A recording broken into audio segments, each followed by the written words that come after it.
Essa é a Praça Batista Campos, em Belém do Pará. Foi uma surpresa impressionante. Ela fica a 70 metros onde eu estou hospedado e a 900 metros da academia original Dojo Machida do Shihan Machida, porque os Machida agora tem outra operação já bastante desenvolvida, na chamada pedreira. Tem um vídeo onde eu mostro como é que funciona, e eles estão para inaugurar dentro de 2 a 3 semanas uma nova operação no shopping.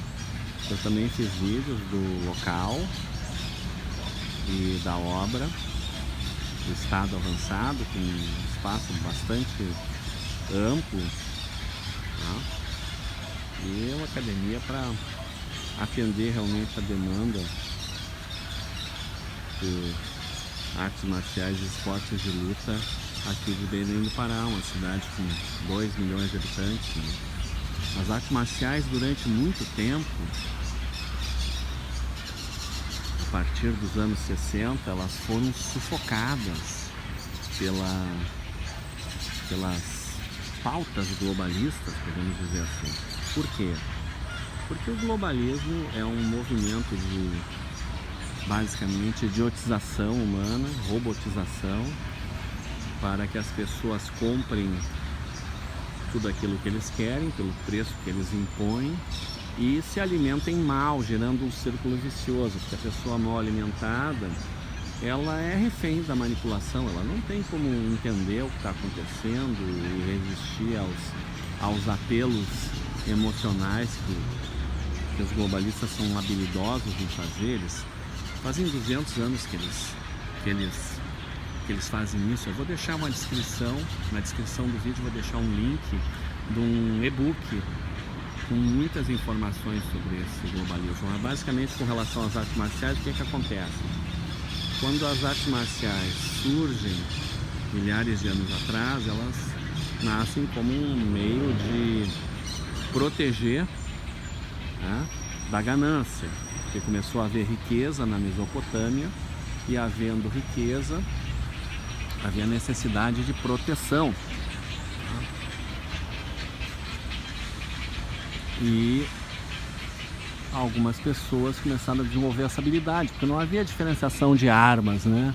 O que garantia realmente era a habilidade de lutar. Então eles começaram a estudar as estratégias bem-sucedidas do mundo animal, fazendo adaptações delas à cinesiologia e biologia humana.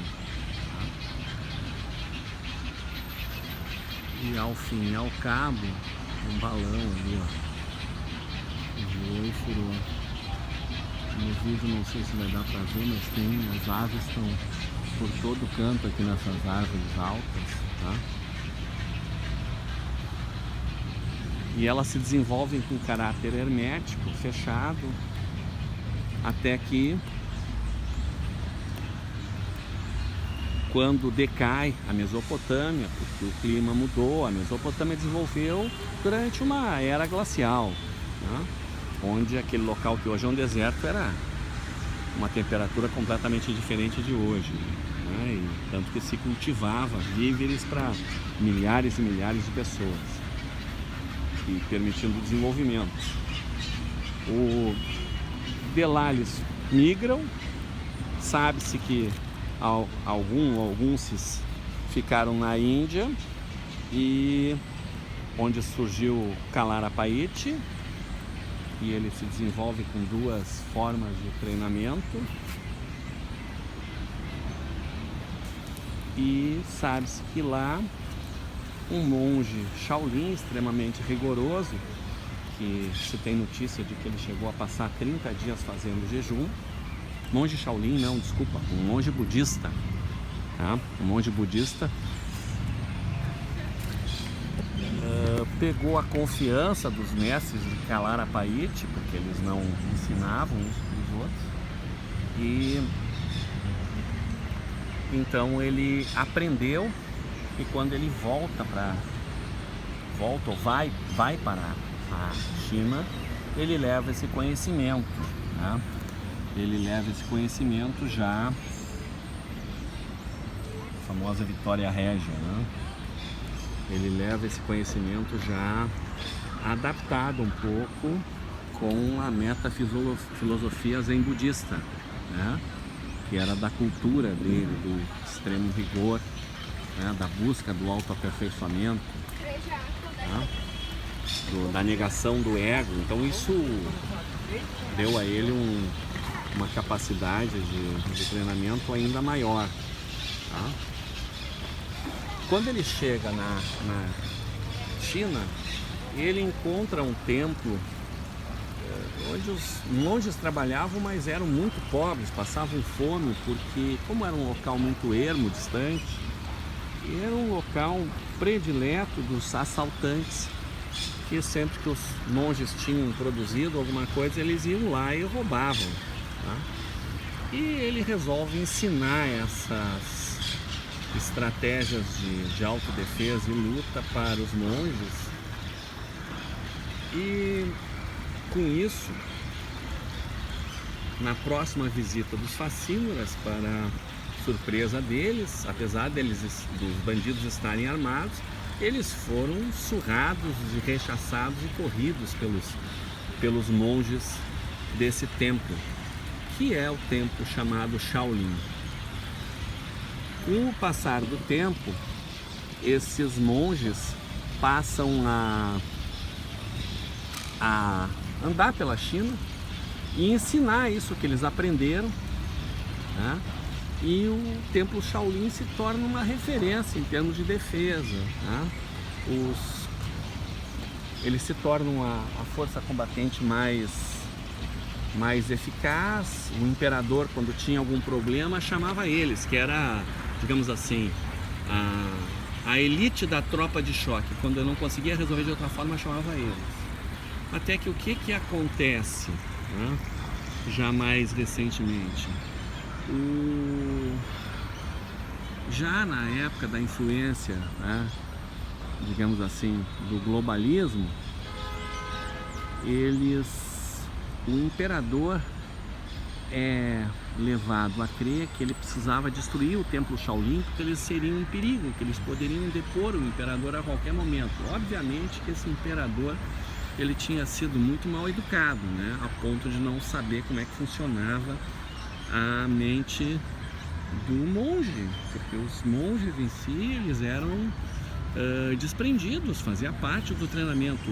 Ele não ia aprender a luta se não fosse um monge, e sendo um monge, ele tinha o desprendimento das coisas materiais, negação do ego, etc. E o que aconteceu? O imperador determinou que um exército muito volumoso se acercasse do templo e destruísse ele à distância com flechas incendiárias. Os monges que fugiram, que conseguiram fugir do templo, se escondiam com receio de serem perseguidos, né? E muito depois o templo foi reconstruído para fins turísticos. O que existe hoje lá, o templo Shaolin, é uma reconstrução. O templo em si foi consumido totalmente pelo fogo, totalmente destruído. E esse ensinamento começou a se espalhar das artes marciais, mas se espalhar de uma forma hermética. Quem sabia, quem conhecia, não ensinava qualquer um, ensinava só o seu filho ou discípulo dileto, né, abnegado, de forma a manter um caráter de um ensinamento fechado. E com a proximidade de Okinawa da China, Okinawa é 100 km mais perto da costa da China do que do restante do Japão, e essa interação ainda é facilitada pelas correntes ali, que fazem com que uma embarcação, até sem querer, um temporal, uma tempestade, se a embarcação vai para o alto mar, ela termina indo parar do outro lado, tá? Então havia muita interação e esse ensinamento chega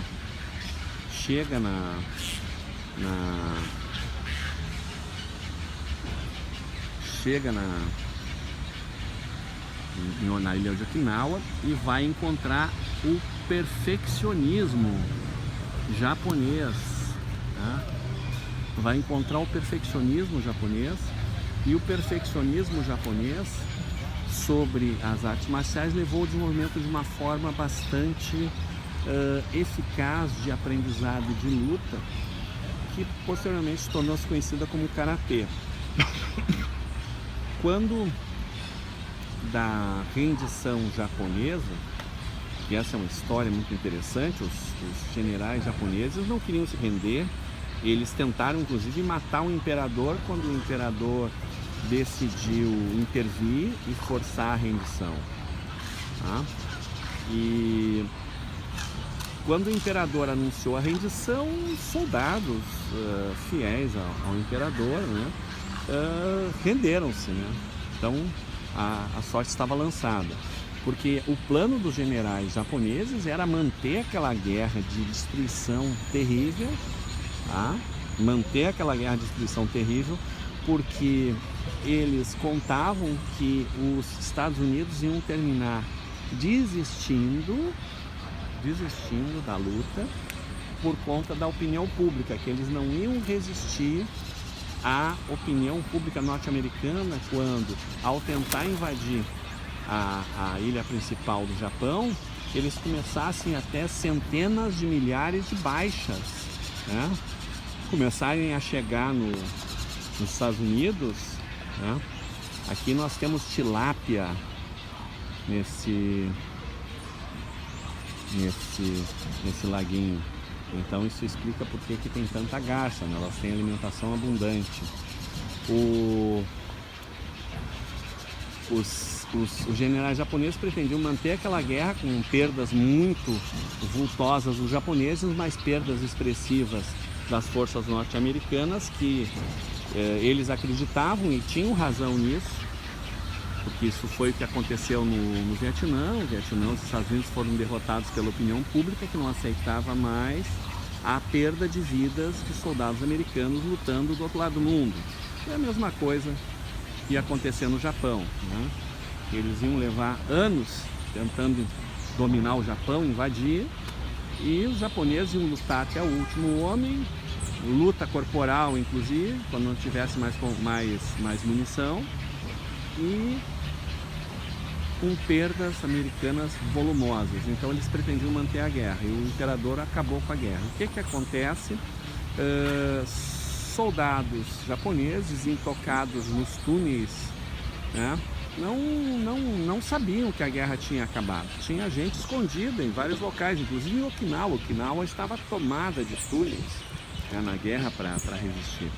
Então, volta e meia, encontravam um japonês num desmilinguido, morto de fome, subnutrido, e era um trabalho de parto dominar aquele japonês, por conta de que ele conhecia, né, e tinha alguma habilidade nas práticas do karatê. O que aconteceu? Os americanos proibiram todas as práticas marciais no Japão, com exceção do karatê, que eles inclusive incentivavam que fosse praticado, tá?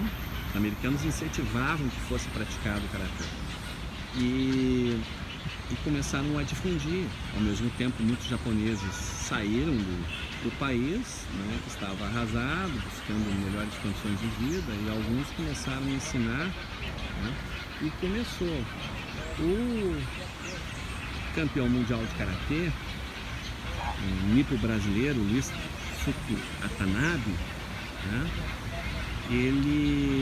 quando ele foi se radicar em Porto Alegre, ele viveu e ensinou durante muito tempo. Eu tive o privilégio de praticar com ele, desenvolver uma boa relação com o Sensei Atanabe.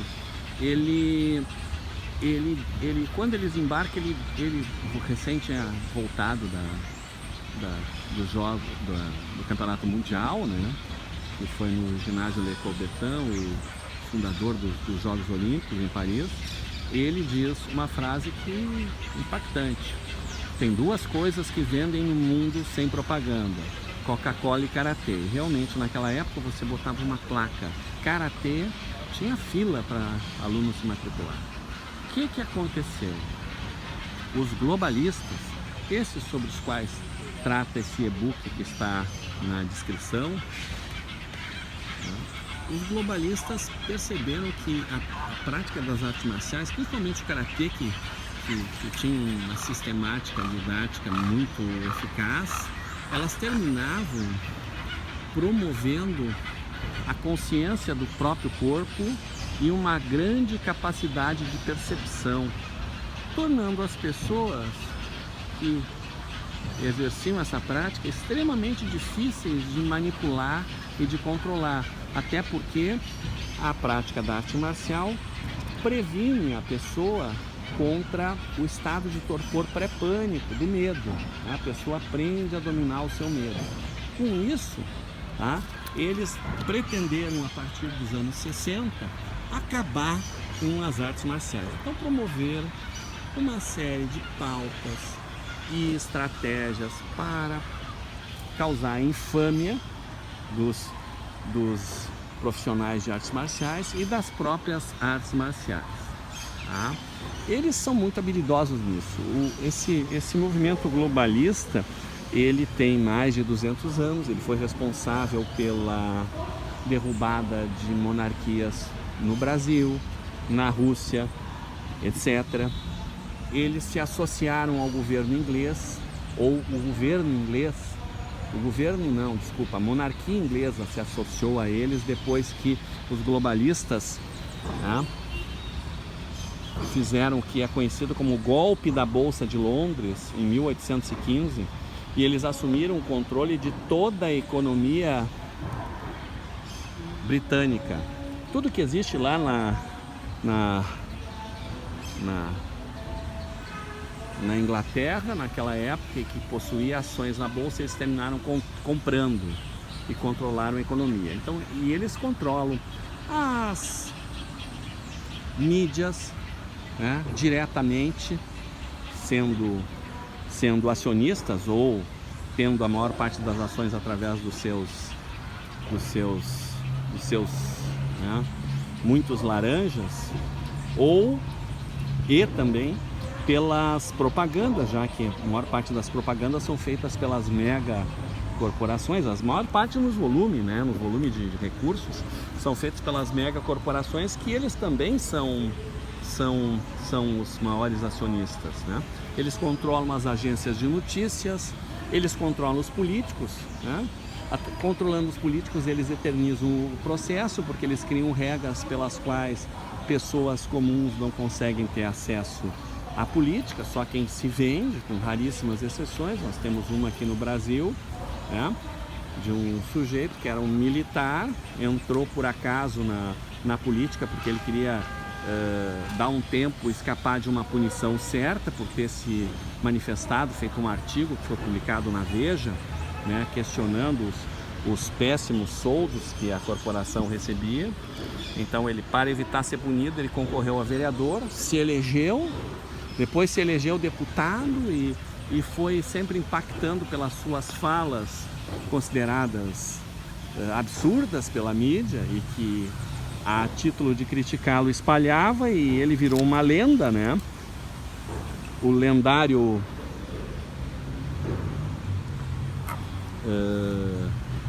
mito, o mito de alguém que está na política e não é corruptível, que não se corrompe, porque na verdade ele entrou na política, foi levado à política justamente por combater as coisas erradas, tentando fugir de uma punição certa que ele tomaria no exército, por ter publicado um artigo na Veja criticando os baixíssimos soldos da corporação. E salvo isso, na política você tem muito, tem algumas exceções aí. No Rio Grande do Sul nós temos alguns outsiders que se elegeram políticos, que se elegeram deputados estaduais e federal, e eles controlam tudo, E eles queriam promover a infâmia das artes marciais. E vinham promovendo. Então, por exemplo, em 1984, alguns gangueiros, caras de gangue, de briga de rua, provavelmente drogados, bêbados, mataram um menino, um rapaz, numa praia do litoral norte do Rio Grande do Sul, e a mídia globalista publicou a manchete: jovem morto a golpes de karatê, quando na verdade nenhum dos caras da gangue jamais tinha entrado uma vez sequer numa academia de karatê ou de qualquer arte marcial, né? Então isso é um exemplo, né? Isso é um exemplo. E tem vários outros, né? E a coisa é muito complicada, mas eu previ lá em 97 que as artes marciais continuavam a crescer, só que de uma forma vegetativa, porque ela só crescia que nem a fruta, cai perto da raiz, né? E nasce uma nova fruta, ou seja, a pessoa que percebe que a arte marcial faz bem para alguém, quer praticar ou quer que seus filhos, afilhados, enteados, enfim, seus entes queridos pratiquem, né? Para poder compartilhar daquelas benesses que são trazidas pela prática da arte marcial. E então é um crescimento que nós chamamos de vegetativo. E esse crescimento vegetativo eu previ em 97 que faria com que as lutas superassem ou pelo menos encostassem no esporte mais preferido no Brasil e em grande parte do mundo, que é o futebol, né? O futebol desenvolvido na Inglaterra no final do século XIX, né? Que até era proibido os jogos com bola na Inglaterra. O futebol era proibido pelo rei Eduardo lá no ano 1200 e pouco, porque é uma confusão que gerava os jogos com bola, e termina sendo alavancado pela terceira onda de desenvolvimento, que foi a industrialização, né? Que trouxe o viver empilhados uns nos outros e multiplicando muito intensamente o grau de tensão e a pressão, né, que causa a estratificação social, que compartimentaliza, sufoca a competitividade. A vida é uma competição iniciada há bilhões de anos, né? Competia-se por alimento e por espaço que nos protege dos agentes perigosos. E depois passou a se disputar também a sexualidade, a procriação, né? É uma competição. E essa competição, ela é sufocada pela socialização. Miguel de Unamuno, que foi reitor da Universidade de Salamanca praticamente a vida inteira, né, salvo um período que ele esteve detido pelo generalíssimo Franco por conta das críticas ácidas que fazia aos desmandos do ditador. O Miguel de Unamuno, em 1896, já escreveu isso, que é preciso libertar o homem, né? Libertar o homem das pressões da civilização. Isso seria, digamos assim, retomado por Freud, Jung, entre outros, né? Mais recentemente. Então as artes marciais foram sufocadas, mas chegou um ponto, 2013, que os esportes de luta conseguiram superar os jogos profissionais